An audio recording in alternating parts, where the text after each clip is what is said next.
गे कैसन कटलो सुहाग वाली रतिया गे छोड़ी हमरा से बतावे सच बतिया गे। अरे पहिले रात पियावा के साथे जियावा धक धक करे पियावा मिलल पतरे रात पलनिया चर चर करे।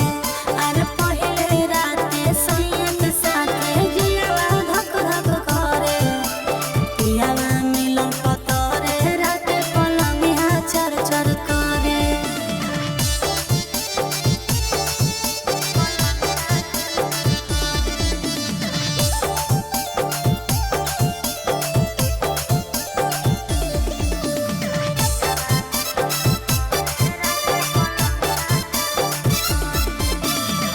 कोरा में साटा के पियावा दियावा गोताया रे घुंघटा उठा के सैया जतरा बनाया रे।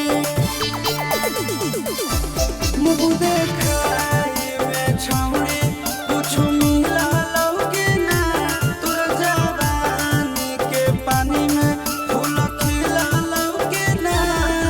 अरे कबो ऊपर कबो नीचे छिजवा मोर धरे पियावा मिलल पतरे रात पलनिया चर चर करे। अरे पहिले रात पियावा के साथे जियावा धक धक करे पियावा मिलल पतरे रात पलनिया चर चर करे।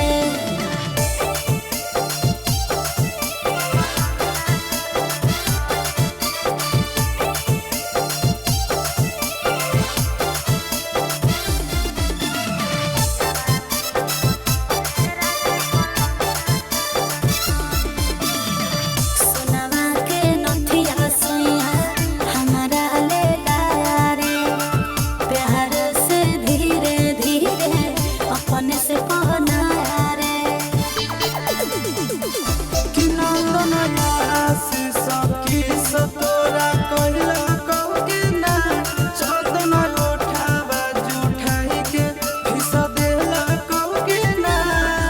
अरे कोच से जे टच कैला कहू जियावा मन हो रे पियावा मिलल पतरे रात पलनिया